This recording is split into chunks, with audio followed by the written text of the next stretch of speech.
Welcome everybody. My name is Bruce Johnson. I'm the president of the Inter-University Council.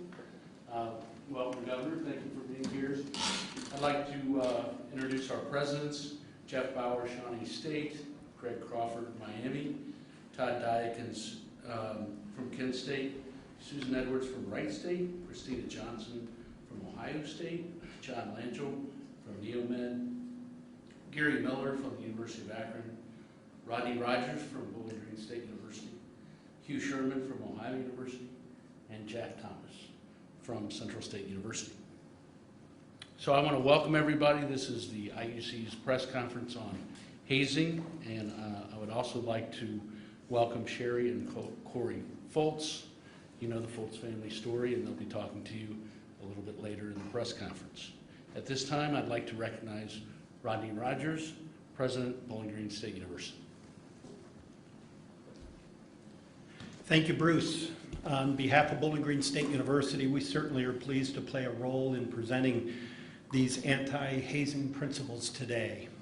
Certainly want to thank my fellow presidents of Ohio's public universities and the Inter-University Council of Ohio. The 14 presidents came together with IUC in a pursuit of the continuous work to do better to combat hazing on all of our campuses. This past spring, BGSU experienced the tragic loss of one of our students, Stone Foltz, and today we have his parents, Corey and Sherry, with us, and his aunt as well. And I certainly want to acknowledge and sincerely thank them for all of their efforts over these past months. They were at the core of these anti-hazing principles. They made a promise to Stone that he wouldn't be left behind, that he wouldn't be forgotten, and that no other individual is left behind in the future. And these anti-hazing principles certainly reflect that commitment. And while BGSU took action to hold the fraternity and those students responsible for these intolerable acts, we held them responsible. But we also recognize that hazing at colleges and universities across the United States is far too common. And so we share this responsibility to ensure that the health and safety of our community, especially our students, are focused on. And today is an important next step. We are focusing on a zero-tolerance approach, automatic dismissal of students found responsible of hazing, all the way to increasing our education and transparency with our students, faculty, staff, parents, families, and alumni. Now, we cannot certainly do this alone, and the collaboration with Ohio's universities continues to make such a significant difference. But I also want to make sure we thank Governor Mike DeWine, Senators Gavarone and Coonsey, along with Ohio's legislature for leading and passing Senate Bill 126, Collins Law, named in memory of another tragedy at Ohio University with the death of student Colin Wyant. This state law now expands the definition of hazing and creates a variety of new criminal hazing offenses and imposes more serious penalties. Through today's announcement, including zero-tolerance approach across all of our campus, we will help eradicate hazing. That is our goal, and BGSU remains committed to working with Chancellor Gardner, all of our peers, the Foltz family, and anyone across the state and the nation who shares in this mission. Thank you. Thank you, President Rogers. In June, all 14 public university presidents signed these new principles. And so to explain those new principles, I'll invite our Vice Chair, President Greg Crawford, Miami University. Well, thank you, Bruce, and good afternoon. Today, the Inter-University Council of Presidents stands in solidarity to eradicate hazing from the Ohio Public University campuses. We declare our unwavering support of Senate Bill 126, introduced by Senator Teresa Gavarone and Stephanie Coonsey. Thank you to these sponsors, and thank you to President Matt Huffman, Speaker Bob Cupp, the members of the Ohio General Assembly, Chancellor Randy Gardner, and Governor Mike DeWine for your support of Senate Bill 126. Your compassion, courage, and hard work ensures that our students are safe, healthy, and empowered to live fruitful lives and lead successful careers. And before I describe our support and the zero tolerance principles, I wish to acknowledge the Wyatt and Foltz families. We are grateful for your courage and compassion and efforts, and we will forever hold Colin and Stone in our hearts and thoughts, as well as all those families who have been impacted by the brutal of hazing. Every year, university students across the nation are harmed, injured, and even die due to senseless, cruel, and inhumane acts of hazing. Our IUC anti-hazing principles are designed to eliminate hazing through stiff penalties, robust collaborations, elevated oversight of our organizations, and comprehensive annual reviews. Specifics of our anti-hazing principles include the following. Zero tolerance approach that imposes several sanctions against students, organizations, and individuals who engage in hazing. Automatic dismissal of any student convicted of criminal hazing and debarment from attending any Ohio public university in accordance with the state law. Working with law enforcement as a vital partner in combating hazing. Strengthening the role of advisors to student organizations. Educating families and alumni on hazing, including where and how to report it. Improving the content and delivery of anti-hazing education for our students. Providing data on hazing violations to inform students' decisions about joining various organizations, and offering a personal outlet for reporting hazing. By advancing our zero tolerance approach, anti-hazing principles, and our strong support of Senate Bill 126 as a university-wide system, we honor the memory of Colin and Stone. We will do everything within our power to end hazing on our campuses. Thank you. Thank you, Dr. Crawford. I'd also like to recognize the Chancellor. Chancellor has been very active in this effort. He's soon to convene a group to follow up on the recent law that was passed, but we look forward to continuing to work with our Chancellor to try to eradicate hazing in the state of Ohio. Next, I will introduce Dr. Christina Johnson from The Ohio State University to give her campus's perspective. Thank you, Bruce, and good afternoon, everyone. I want to begin by reiterating our deepest condolences to the Foltz family, who you will hear from shortly on the tragic loss of your son. Your bravery during this time of unimaginable grief and your commitment to preventing a tragedy like this from happening again is the reason we're all here today. Thank you. I also want to thank the Inter-University Council of Ohio, our state legislature, Governor Mike DeWine, and Chancellor Gardner for their commitment to anti-hazing efforts like those announced today. We remain grateful to Chancellor Gardner for his urgency, and now is the time to set these principles forward. The principles that Ohio's 14 public universities have developed in cooperation with the Foltz family joined Collins Law, signed by the governor earlier this month, as important steps towards eliminating hazing on our campuses. The Ohio State community grieves with the Foltz and Wyatt families and all who have lost a loved one or have been damaged by these criminal acts. We will continue to do everything in our power to eradicate hazing in the state of Ohio and beyond. Our universities exist to educate and develop tomorrow's civic leaders. This is our purpose. As a land-grant university, Ohio State's DNA is rooted in this idea. We have a mandate to improve the lives of families in the communities we serve. Hazing is the antithesis of these ideals. It stands in opposition to our principles and violates our deeply held values. We have an innate responsibility to reject it. What I like so much about the principles described by my IUC colleagues today is that we will do what we do best to combat hazing. We will educate. Not only will we take a zero-tolerance approach to incidents of hazing on our campuses, we are already enhancing our ongoing efforts based on the IUC principles being shared here. Specifically, last week, 9 of our student life staff attended the Interdisciplinary Institute for Hazing Prevention training so that they can assess our university-wide hazing prevention education and develop a robust approach to educating our community about the horrors of hazing and how to end it. Our partners in hazing prevention include members from our sorority and fraternity life, student athlete engagement, student conduct, our student wellness center, the University Office of Institutional Equity, student activities, the Office of University Compliance and Integrity, and student leaders from across our sororities and fraternities on campus. In terms of strengthening the role of our advisors to students groups, we are requiring all student organizations to sign an anti-hazing pledge that also includes the signature of their advisor. As part of advancing Collins's law, we'll put additional emphasis on hazing education, both in the initial required training curriculum that every advisor goes through, and with regular information and training updates. Together, the IUC anti-hazing principles and legislation like Collins' law help ensure that we take a united approach to eradicating hazing. The changes made to the Ohio Revised Code as a result of Collins' law are advancing a statewide approach to educational efforts.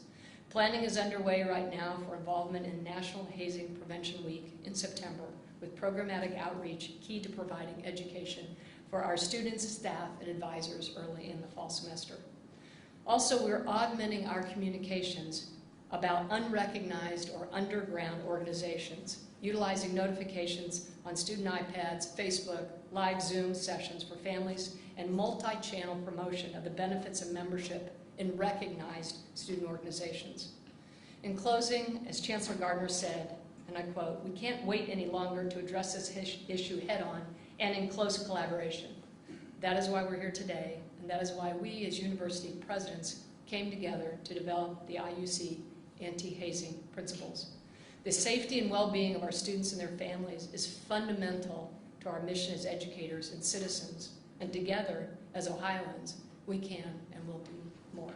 Thank you. Thank you, Dr. Johnson.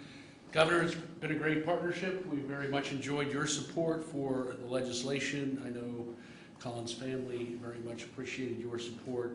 We're very pleased that you've signed it. We also look forward to working with you in implementation. Governor, your comments. Bruce, thank you very much. Well, today we remember Colin, we remember Stone, we remember all those who have been victims in the past of hazing. We appreciate the work of their families enabling us to pass legislation here in the state. Today we take one more step to drive hazing from the state of Ohio. When I signed this bill, when I signed Collins' bill, I said that this was a major step forward. But not only do we need to change the law, we need to change the culture. And to change culture is tough. But it's something we are going to change in this state. So I want to congratulate 14 universities, presidents, who have really come together to come up with best practices, who have come together to make a statement that this hazing is simply not tolerated in the state of Ohio. I want to also mention that I know many of our private colleges and universities are also working very, very hard in this area as well. So this is something we all ought to be able to agree on. Hazing is just simply not tolerated in the state of Ohio. So again, I just want to congratulate our presidents. It's been my pleasure to work with them for the last several years on a number of different issues. They do an amazing job at their universities. They're the leaders of their universities. And so when the president of the university says this will not be tolerated anymore, it means a great deal. I want to thank them for this.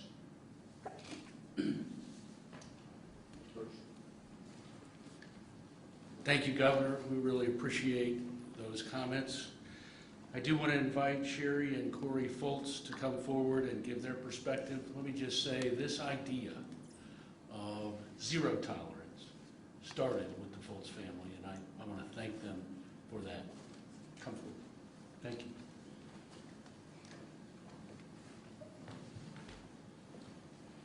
Thank you, President Johnson. Governor DeWine, thank you for all your support through this. This is a very important day in the effort against hazing on our Ohio college campuses. A personal thank you to Dr. Rogers and Natalie Jackson of BGSU for helping us get to this point. The principles adopted today by the IUC are a combination of a lot of effort on part of many people. We sincerely thank you. However, the work is not done. The principles introduced today are critical. The keys to success will be in the policies and the procedures you create based on these principles and how well you keep your students informed and involved. The first principle is a zero tolerance approach. To our family, this principle is all about putting stronger penalties in place for individuals and organizations that participate in hazing activities, regardless of the degree of harm. The intent here is to send a clear message. You haze, you're expelled, and if you're part of an organized group, that group is removed from campus as well. You have heard us say before, hazing is abuse, and hazing should not be tolerated in any form. We believe we need to go farther than just focusing on the consequences. We must also find ways to prevent this behavior from occurring in the first place and create a new culture of what is acceptable when students decide to join new groups on campus. We need all of you to help create this new culture. You need to bring a heightened awareness among your students to the dangers of hazing and how the lack of looking out for fellow students can end a young life early, maybe even their own. We need all of you as leaders and mentors to these young men and women to ensure that your campus is safe for them to learn and live their lives. Stone would want us to be his voice and never leave him behind. We are counting on you to never leave any one of your students behind, so no other family will endure the pain of losing a loved one like we did. Please, no more deaths from hazing. Thank you for helping us make this promise to our son, Stone. Thank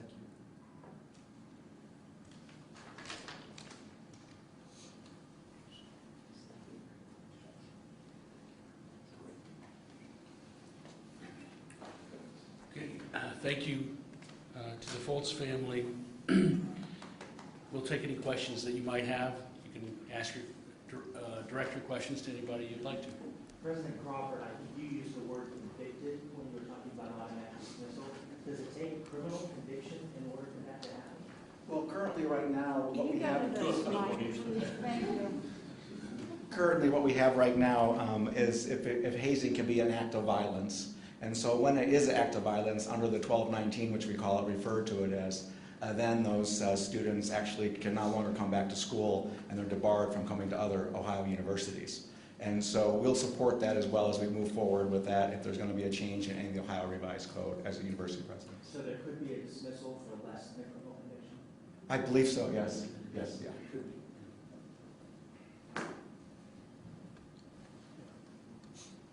For the other, from Central State, Professor Thomas, for the other schools that were not initially involved in this, or President Edwards, how have you gotten this message across to your students on your campus? You know, on all of these other campuses, everybody is well aware of that. They've been reading in the papers and watching on TV. But for the other schools? Well, for Central State, we do have policies, and for those students, we have a dean of students who put correspondences out to the entire student body, as well as from the president's office. We want to let people know how serious this is, and that we all stand in solidarity here. I have a question for the governor. Can you talk about why children under 12 are not required to be vaccinated, or sorry, not required to wear masks in schools because they can't be vaccinated? Sure. I want to start off, let me just check some numbers. I want to read these numbers because I think they're very significant. Since January of this year, we have had 16,924 Ohioans with COVID hospitalized who had not been vaccinated. Let me give that again. Since January, there have been 16,924 of our fellow citizens hospitalized. None of them were vaccinated. We've had 205 who have been hospitalized who have, in fact, been vaccinated. If you look at the deaths, what we're reporting, and there's, these do lag behind, but this is what we have. Of the deaths, people who've had COVID since January, 6,812 not vaccinated, 34 vaccinated. These numbers are stunning. We're seeing them across the country. 99% of the hospitalizations, 99% of the hospitalizations for COVID are because that person was not, in fact, vaccinated. So this is an amazingly powerful tool. I think all of us share the goal of having all our children, whose families want them to be able to go to school 5 days a week, beginning in August or whenever the school starts, and to be able to complete the year and do that. We want to see kids in school. For that to happen, it's very important that anybody, any child who can be vaccinated, become vaccinated. Now we know that those 11 and under at this point cannot be vaccinated, but I'm hopeful, it's a hope, that this fall or into early winter, that it will be possible then to vaccinate young children, younger than 12 years of age. We know that not every child can be vaccinated today, and we know that not every child has been vaccinated, even those who have been, who can in fact be vaccinated. What we learned last winter was the importance of masking. And we really didn't know it fully until we saw it play out through the year, and we saw it specifically in Ohio. We watched it, and when students were masked in a classroom, it did not spread. It is clear, in response to the question, it is clear that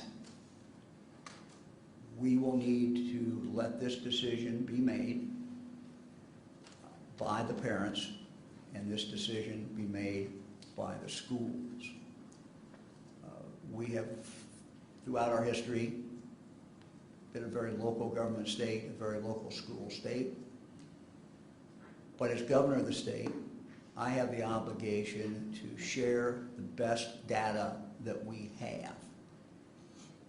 And our health department, the health department of the state of Ohio, has the obligation to share the best data they have. And so what we have tried to do in the last few weeks is to have medical professionals brief the people of the state, brief the news media, but through you, brief the people of the state of Ohio on what the situation is. The numbers I just read about the hospitalizations are absolutely stunning. You know, if you want to stay out of the hospital, get the vaccine. Statistics are just absolutely overwhelming. So what our health, Dr. Vanderhoff, two other doctors this morning who joined Dr. Vanderhoff, pediatricians, I think their message was very, very strong. And that is vaccination. If that child can be vaccinated, getting that child vaccinated is your best protection. That child will be able, and that school will be able to stay in school. That they'll be able to stay in school 5 days a week. If the child cannot be vaccinated or is not vaccinated, that wearing the mask, we learned last winter, is extremely, extremely powerful. So you saw today these three medical experts, speaking on behalf of the Ohio Health Department, tell the people of the state of Ohio that these are two tools to be used if you want your child to stay in school. What we don't have is any experience of the COVID going through the state and kids in school not masking. Now, there may have been a school here or a school there, but by and large, last winter, last whole school year, we had kids who were masked. And what we saw when we went in and tested it, and we actually tested it, is that you saw very, very little spread directly in the classroom. So schools will make their own decision. I'll make it very clear. This is local. Schools will make the decision. Parents will make the decision whether their individual child is going to wear that mask if the school doesn't elect to do it. But the evidence is just absolutely overwhelming. You know, I desperately want to see our kids in school this year. We do not want to go through a year where they're in and out of school. We do not want to go through a year when many of them are remote. This is how we do it. We do it with vaccinations. We do it with masking. If we do those two things, vaccinations when the child can be vaccinated and masking for everybody who cannot be vaccinated, we will have a decent school year. Kids will be able to stay in school, and it's something I think that all Ohioans ought to be able to agree on that that is the goal. How many school outbreaks will it take before they're mandated? 'Cause I mean, I know I'm sorry? schools, how many outbreaks, how many child deaths will it take before they are mandated? Because I know there are schools that are not going to do it unless Yeah. required. Look, let me be quite candid. I do not believe I have the ability today to mandate that. Why not? Yeah. I can make a smart comment, but I won't. There's not the appetite in this state today for that kind of a mandate. We did it last year with schools. It worked very, very well. There's not the appetite in this state to do that. I do not effectively have the ability to do that. But what I do have the ability to do, and what our health department has the ability to do, is to tell what the facts are. And let me just give one more fact. The quarantining issue. Quarantining goes back decades and maybe centuries, I suppose. Well predates COVID. And you saw what happened last year. What we found out is that when kids were masked in a classroom, if Sally was even 3 feet away from Billy and Billy had COVID, we didn't see much spread. And so we were able, for those who were wearing masks in a classroom when kids were masked, we were able to say to them, you do not have to quarantine that child. Your son, your daughter does not have to be quarantined. And that was a pulling back from what the CDC said. And that was a pulling back from what's traditional. But we said when everyone was wearing a mask, you could do that. And so I would just, again, point that out to our schools and point that out to parents that as they make decisions about that your child who plays sports, your child who's in the theater, your child who's in debate, whatever they love to do, there's nothing more important than the child being able to find something, a passion that they have, that they love to do. If you want your child to play sports, you know, not being vaccinated and not being masked in school is a recipe for that not happening, or for that to be certainly at least potentially interrupted. So much better chance everybody in the classroom is masked because the protocols that will be by the local health department are simply different based upon that fact. So that's just a fact and something for people to weigh. But we're at a point in this pandemic where information is out there. We're going to continue to put information out there. But we're at a point where these decisions must be left to the local community. They must be left to the parents. Governor, was anyone in you or anyone in your administration named by a pseudonym in this deferred prosecution agreement last week? And if so, can you name them? I'm not aware of anyone. Including yourself? Yeah, including myself. I'm not aware of anyone. First Energy, very important company to the state, very important company to Akron community. My position during the campaign was very clear. They had 2 nuclear plants that might go away. My position was that they needed to continue to employ people, that this was non-carbon production of energy, and therefore it was good. In regard to Mr. Randazzo, everyone knew he'd worked for First Energy, and that was not a question. Everyone also knew he had worked for a lot of different companies. He'd worked both sides of it. He'd worked for the utilities. He's worked for the consumers, and so he was picked by our administration, picked by me, for the reason that he had expertise in this area.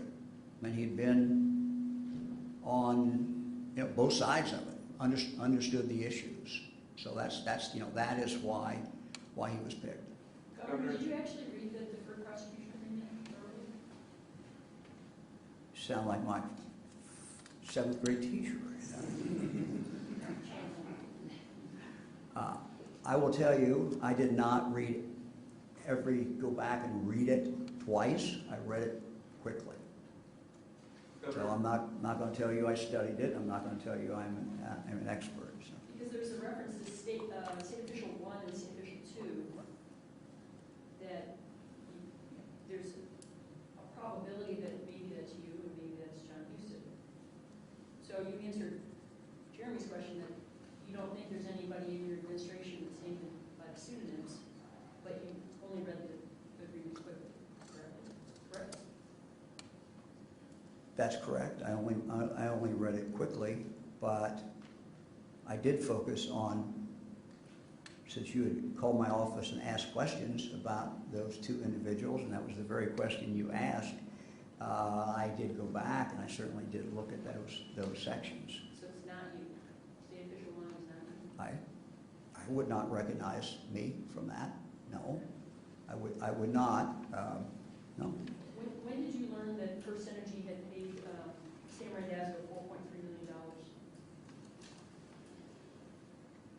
Well, I did not know that before we hired him.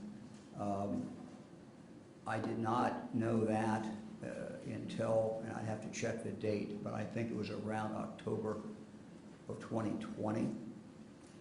And I believe that came in a call from Mr. Randazzo to my chief of staff. And she in turn informed me. I don't know the timing of that. But before he was hired, I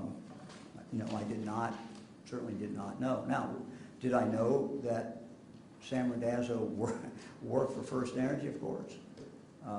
My understanding was that relationship was done with. That he was actually, I think what we were told by him was he was coming out of retirement. That's what I knew. Governor, to follow up on that, in May and December of 2018, documents from First Energy Solutions bankruptcy listed companies that appeared with Sam Randazzo's financial disclosure. Were you aware of just how recent his ties to First Energy were? No, but I knew he worked for First Energy. What I knew was that relationship was over with. And that would have been the important thing to me, whether or not it had been 6 months or whatever the period of time it had been. Everybody knew Sam Randazzo had worked for First Energy, so it wasn't an issue. my understanding was that had been terminated, that relationship had been terminated, and we, you know, we move on. I mean, look, Mr. Randazzo had asked by people on my team, is there do you have any conflict? These are standard questions that you're going to ask to any person. Anything going to embarrass the governor? Any conflicts? And the answer he gave was no. Thought the relationship was over with. Never a secret that he had a relationship with them. I'm sorry, did First Energy executives push your administration to put Sam Randazzo on PCO? No.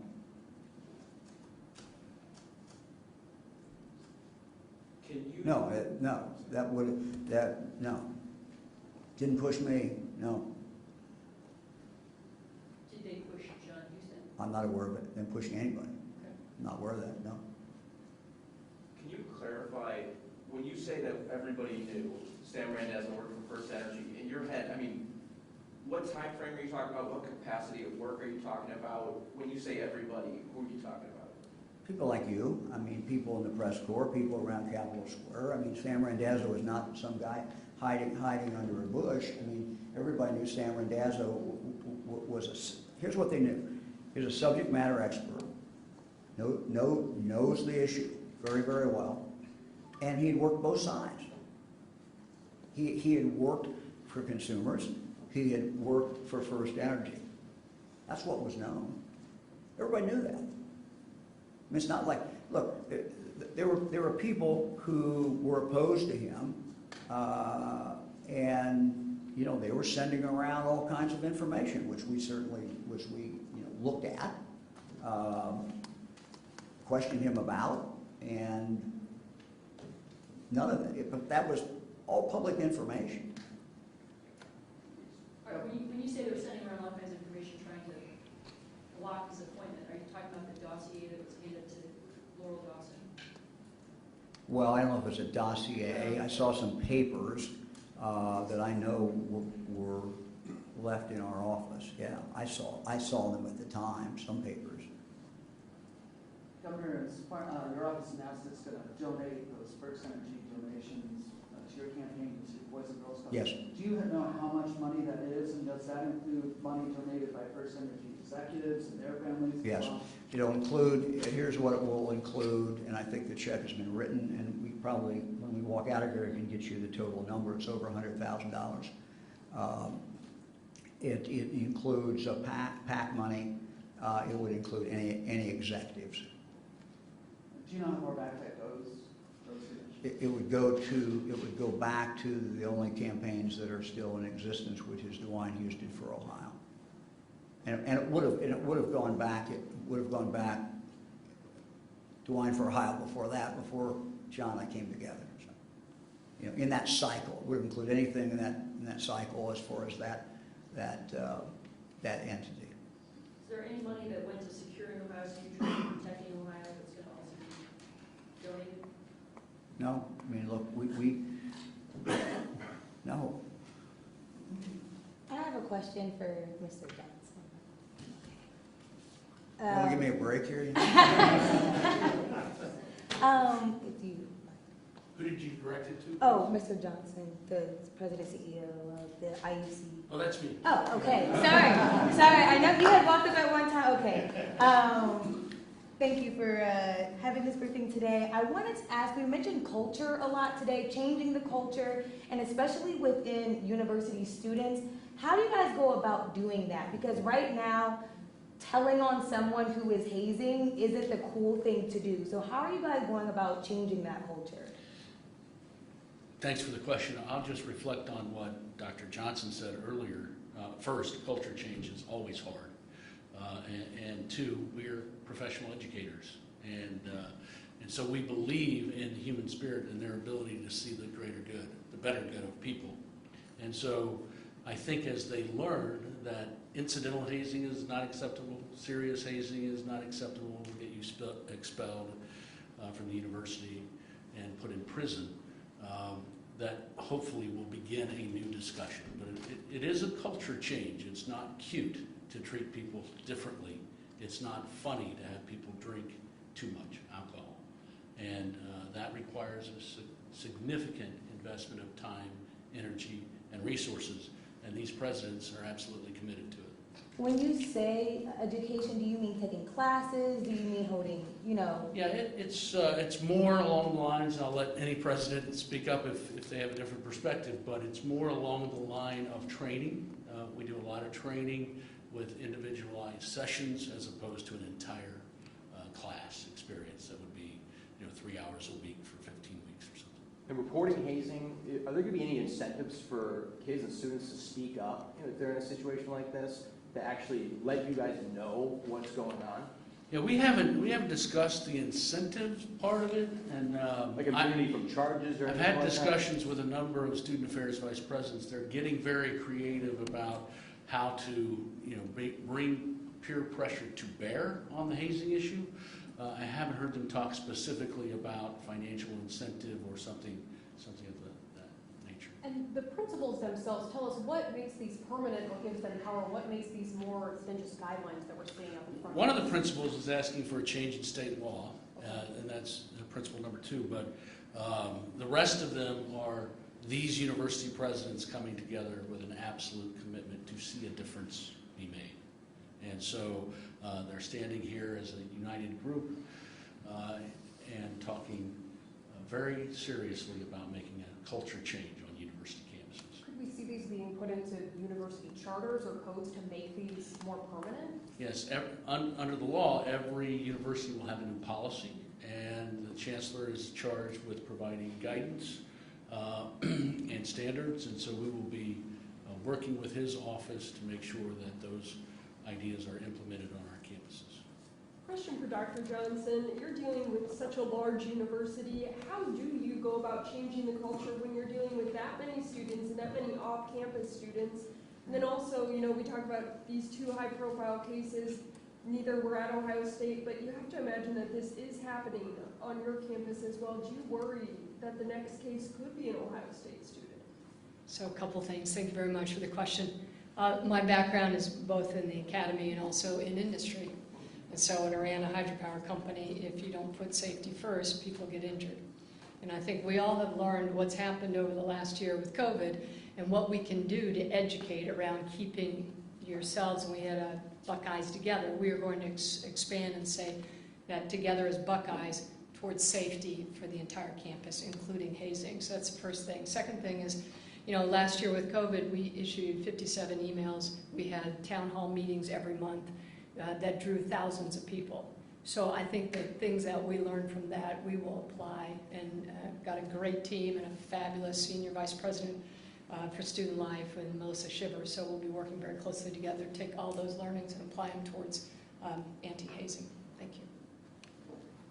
I have some follow-ups again for the governor on First Energy. We got time for one last question due to time. Okay, I just wanted to clarify, you said in October of 2020, Sam Randazzo told Lowell Dawson about... Yeah, I told you I wasn't sure of the exact date. Okay, I It's just a wanted period to of time. I know that the FE disclosed to the Securities and Exchange Commission in November about a payment made. So I'm wondering, did Laurel tell you I'm wondering if November was that. Did you actually sit on the information for a month, or do you think the disclosure came around sometime as First Energy disclosed to you? Yes. I don't know the date. I told you I didn't know the date.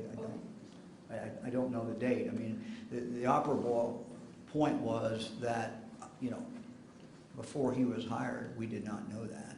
I did not have any indication of that at all.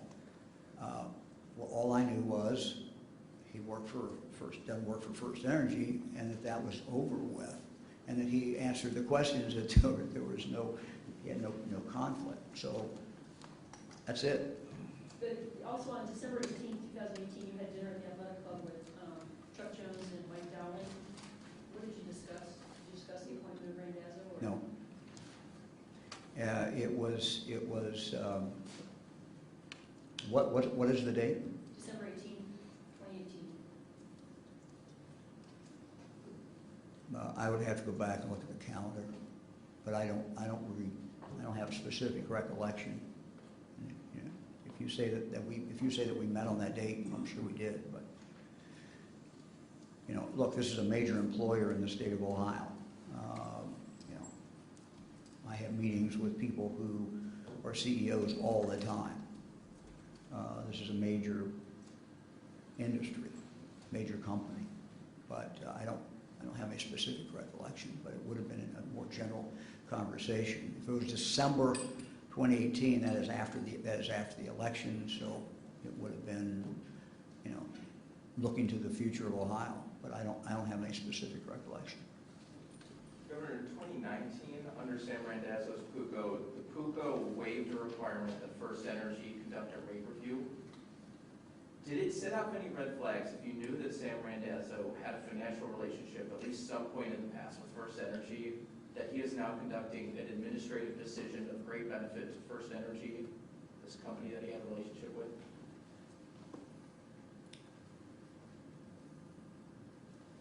Well,